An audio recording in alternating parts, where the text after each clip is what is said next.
కనీసం అంట్లు తోముకోవడానికి ఉపయోగించుకుంటున్నాం. ఒకప్పుడు మూసి 6 అయిందంటే దిల్చుకున్నారు బస్ స్టాండ్ కాడ నోరు తెరిచే పరిస్థితి లేదు. నోరు తెరిస్తే నోటి నిండా దోమలు పోయేది. చికెనో మటనో తిన్నట్టు ఉండేది దోమలు తింటే. పాత తరం ఉన్నోళ్ళకి చాలా మందికి తెలుసు, ఇప్పుడు కొత్త పిల్లలకు తెలియకపోవచ్చు. ఇవాళ వీళ్ళందరూ ఇదంతా బాగానే ఉంది అనుకుంటారు. మూసి దెబ్బకు ఈ ప్రాంతంలో ఇల్లు కూడా కిరాయికి తీసుకునేటోళ్ళు వచ్చేటోళ్ళు కాదు.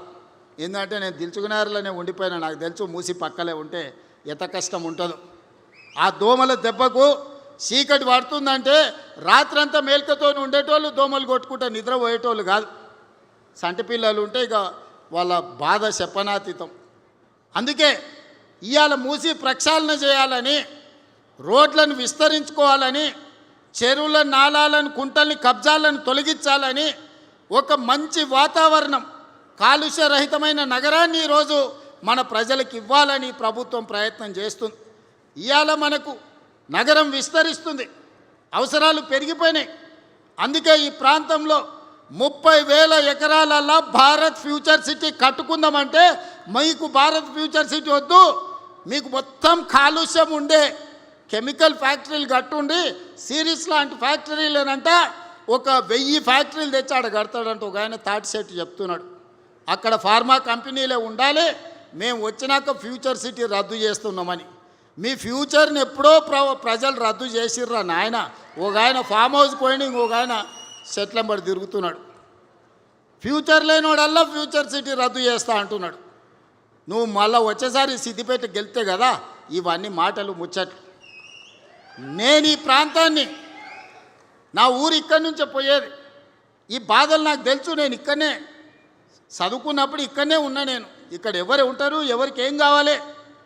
నేను జూబ్లీ హిల్స్లో ఉండొచ్చు, కానీ ఇక్కడ ఎల్బీ నగర్లో ఉన్న మా వాళ్ళందరికీ కాలుష్యం ఇస్తే, ఇక్కడ మొత్తం జీవించలేని పరిస్థితి కల్పిస్తే, ఊర్లలో భూములు అమ్ముకొని 100 గజాలు 200 గజాలు 300 గజాల ఇండ్లు కట్టుకున్నారు.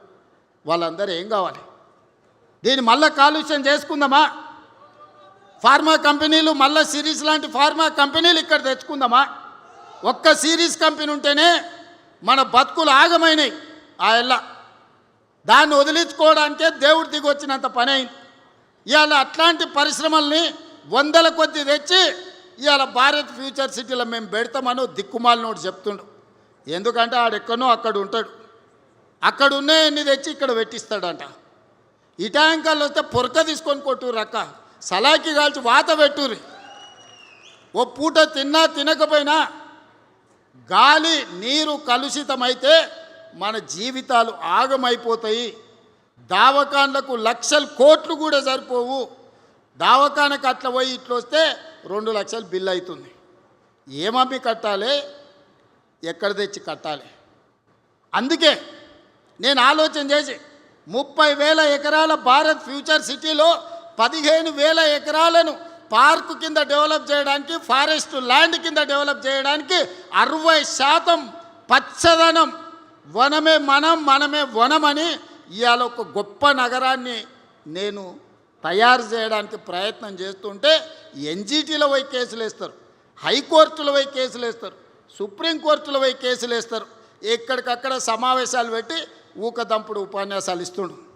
ఒకనాడు మూసీ రివర్ డెవలప్మెంట్ కార్పొరేషన్ చైర్మన్గా ఉన్నాయనే అమ్ముడు అయిన ఆయన కూడా మూసీ కట్టొద్దు అంటుండు. మరి నువ్వు అమ్ముడు పోయినాడు ఆ మూసీ డెవలప్మెంట్ కార్పొరేషన్ చైర్మన్ పదవి ఎందుకు తీసుకున్నావా? ఎవరిని ముంచడానికి తీసుకున్నావు?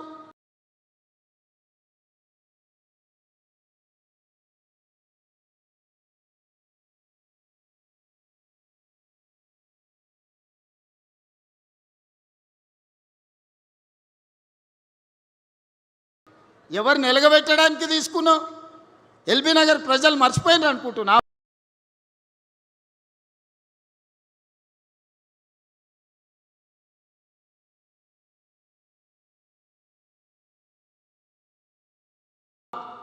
నువ్వు దేనికి కొండోళ్ళు? మా ఇబ్రాహీంపట్నం దాటంగానే భువనగిరి ఆలేరు పోయిరా. ఇక్కడ సచ్చిన శవాలు, మనుషుల శవాలు, పశువుల శవాలు, ఇక్కడుండే కాలుష్యం మొత్తం కిందికి పోతే కొత్తగా పెళ్ళైన ఆడపిల్లల్ని తల్లిదండ్రులు ఊరు బయటకు పంపిస్తారు. ఇక్కడ ఉంటే నా బిడ్డ కడుపులో పుట్టబోయే బిడ్డకు కాలొంకరనో కన్నొంకరనో వస్తుంది. ఈడ వండిన ఒడ్లు తినే పరిస్థితి లేదు, పండించిన కూరగాయలు ఈరోజు వాళ్ళకి పెట్టే పరిస్థితి లేదు. పిల్లలు పట్నమన్న పోయి కూలి పని చేసుకొని బతుకుతారు, కానీ పుట్టబోయే బిడ్డలు ఇట్లా ఉడితే ఎట్లా అని ఆ తల్లిదండ్రులు దుఃఖంతో పిల్లల్ని పట్నం పంపిస్తారు. వాళ్ళ బాధ మీకు అర్థం కాదా? వాళ్ళ పిల్లలు కాదు, వాళ్ళ మనుషులు కాదా? వాళ్ళు ఈ విషయంలోనే బతకాలనా? చాంద్రాయణ గుట్ట నుంచి మొదలు పెడితే, సాదర్గట్టు నుంచి మొదలు పెడితే, గౌలిగూడ నుంచి మొదలు పెడితే, ఈరోజు మూసరంబాగు ప్రాంతానికి వస్తే ఆ మురికి ఎంత ఉంది? ఎట్లా చేసి దాన్ని బాగు చేయాలని నేను ఆలోచన చేస్తుంటే మురికే ఉండాలి, మురికిల్నే ఉండాలి, మురికిల్నే పొరలాలి అని అనుకుంటారు. ఇవాళ రేపు మురికిలో ఒరిలే పందులు కూడా మురికెందుకు అని అనుకునే పరిస్థితి వచ్చింది. ఈ మూర్ఖులకు ఎందుకు ఆ సంగతి అర్థమవుతలేదో నాకైతే అర్థం కాలే. అందుకే ఎవరేమనుకున్నా మూసీ నది ప్రక్షాళన చేసి తీరుతాము. గండిపేట నుంచి గౌరెల్లి వరకు 55 కిలోమీటర్లు నీ సబర్మతి రివర్ ఫ్రంట్, నీ యమునా రివర్ ఫ్రంట్, నీ గంగానది రివర్ ఫ్రంట్ కంటే అంతర్జాతీయ స్థాయిలో మూసీ రివర్ ఫ్రంట్ డెవలప్ చేసే బాధ్యత నాది, ఈ వేదిక మీద ఉన్న నా సహచర మంత్రులదని నేను ఈ సందర్భంగా చెప్పదలుచుకున్నా. ఎవడైనా సరే చెరువులు, కుంటలు, నాలాలు ఆక్రమిస్తే తోడుకలు తీసి ఈపులకు సున్నం పెట్టే బాధ్యత కూడా మా హైడ్రా మేము తీసుకుంటామని నేను ఈ సందర్భంగా చెప్పదలుచుకున్నా.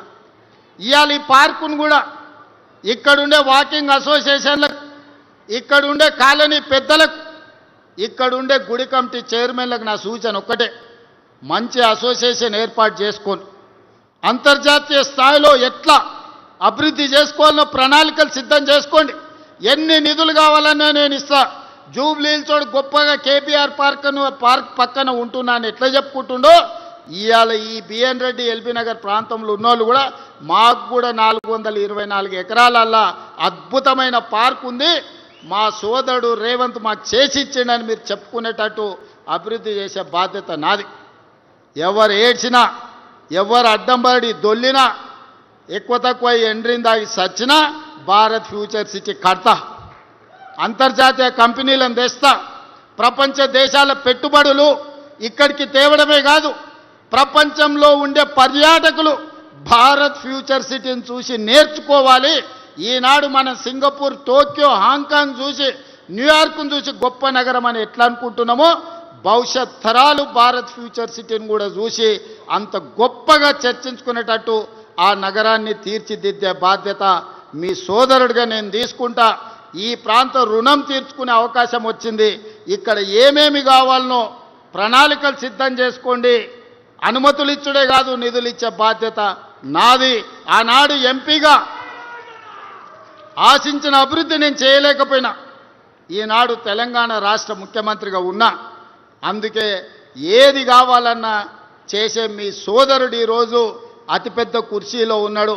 పనులు చేయించుకోవాల్సిందిగా కోరుకుంటూ, మా మిత్రులందరూ కష్టపడ్డోళ్ళు ఇక్కడ ఉన్నారు, వాళ్ళకు మరొక్కసారి ధన్యవాదాలు తెలియజేస్తూ, ప్రణాళికలు సిద్ధం చేసుకోండి. అభివృద్ధి